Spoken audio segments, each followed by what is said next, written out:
Back on the E39 source channel today, we're going to take a look at replacing the oil in a 2000 E39 M5. It's going to take about 8 quarts. I think it's just a hair less, 7.94 or something like that. So I went ahead and ordered from Turner Motorsport everything I'm going to need to do this. The E39 M5 along with I believe the E46 M3, the Z4M, and the Z8 all use this Castrol TWS Motorsport synthetic 10W60. I actually ordered 10 quarts. I like to keep some on hand. Over thousands of miles, needs to be filled up. But I've got 8 quarts of that, as well as a filter here. The filter I went with is it's right there, all from Turner Motorsport. This is $163 we're looking at. And I also got a magnetic drain plug that's supposed to be good with filtering out some oil. So we'll dig in a few minutes and get started. Just to make getting under the car easy, I'm going to use these ramps that I got over at AutoZone. I think they're just Blitz. Take the car up about 6 inches here in the garage so I can get under there. I also have I believe this is a 10 quart drain here that we're going to be draining that into, and I'll take a look at some of the tools we're going to need. I know the drain plug is either an 11, 12, or a millimeter socket, so I've just got all 3 here. We'll figure out which one it is shortly, and of course a wrench. And I'm fairly certain that we are going to need a screwdriver, likely Phillips. I'll have to get a different bit in there to take the little trap door panel down. That is under here somewhere to get to the drain plug. Starting under the car here, we're just going to take a Phillips head screwdriver and drop down the trap door. That's going to lead us to our drain bolt in the bottom of the pan. Oh. Looks like that's going to come off. I'll just put that back there. And there we go. So we'll figure out what size that is, pull that bolt out, and get the pan below it to catch about 8 quarts. It appears to be a 13 millimeter bolt here. We've got a wrench on it, trying to break it loose.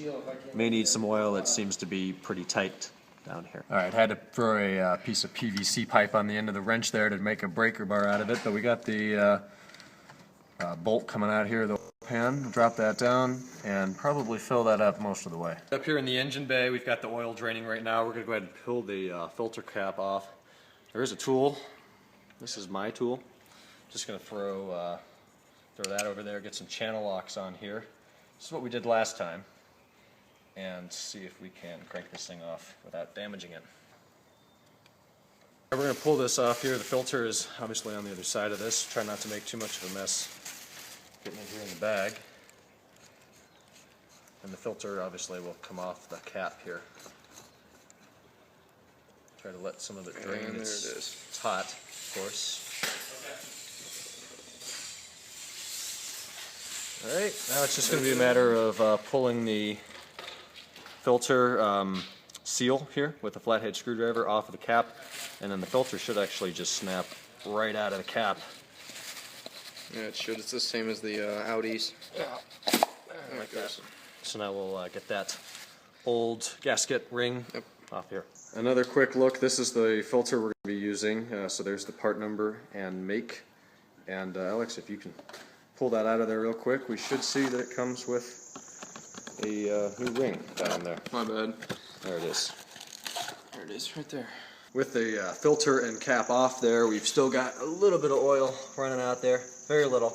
Make sure So we did actually lube up the bottom of the filter here, and putting the new black ring on there, the rubber gasket ring, whatever, we lubed that up as well with some of the new oil down there. So we're going to snap the cap there, labels up, so you don't see all the text. So here's the new drain plug we're going to be using to seal everything up with. It is down here. It was $3. And it's got that little magnetic tip on the end. I don't know if it does anything, but it was cheap enough. I'll give it a shot. We've let everything drain out. We're going to take the new plug. Take the new plug. This is Alex. Welcome to the channel. Hi. We're going to take the plug, of course, down here by the trap door.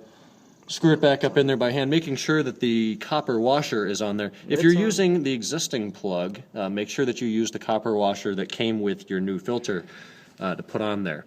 And then we're going to tighten that down to what I believe is approximately 78 foot-pounds. I don't have a torque wrench here, but we'll get it on there nice and tight. Change of plans. We actually screwed the new drain plug in there far enough, and stupidly, the ends of this thing are beveled like that. So we get it in there, and then there's a lip around, and we can't tighten it down enough because it disappears in the hole.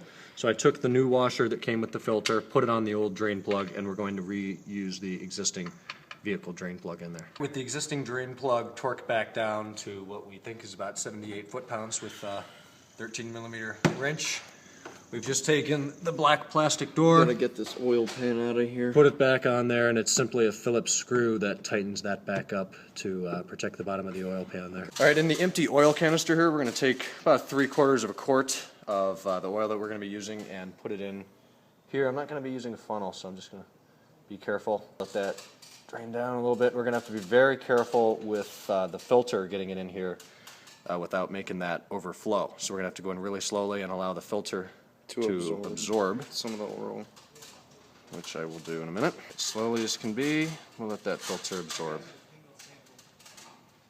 and then you start torquing it on. We're just going to hand tighten this. There's no need to use a tool when you're putting it back on. However, hand tighten with oil on your hands is different than without oil on your hands, so we may want to clean this up a little bit and use a towel to help get this on there. All right, we're looking at the actual oil fill cap. It's just on the left side of the engine here. If you're working on a 6-cylinder BMW, it's the same kind of cap. Some of them say Castrol. This one just has a Picture of an oil picture of can. an oil can. So we'll pull that off, throw a funnel in there, and I'm going to put 6 quarts in here to start. In goes the funnel, and we'll fill that up with about 6 quarts. Let the engine run for a minute, and then top it off according to the dip. We put 6 quarts in there. We had the original 3/4 of a quart there. The car calls for 6.9 quarts.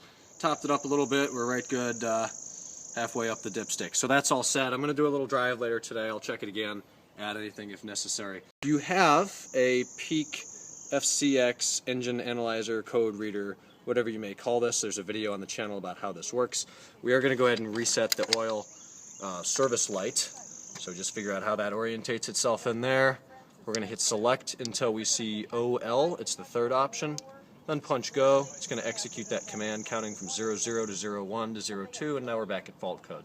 So that's all set. We'll pull that out. And of course, remember when doing that, the engine's not on. You have the key in position 2.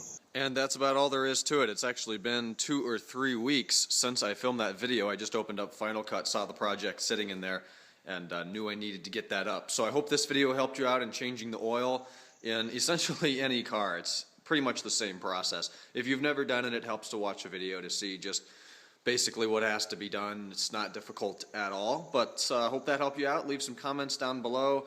It does help after you change the oil. Drive it a little bit, check it on the dipstick.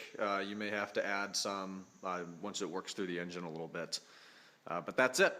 Again, hoped it helped. Leave some comments down below, if you did like the video, and hit the subscribe if you'd like to see more. Stay tuned, many more videos coming on this channel. Again, thanks for watching, and I'll talk to you guys in the next video. Bye-bye.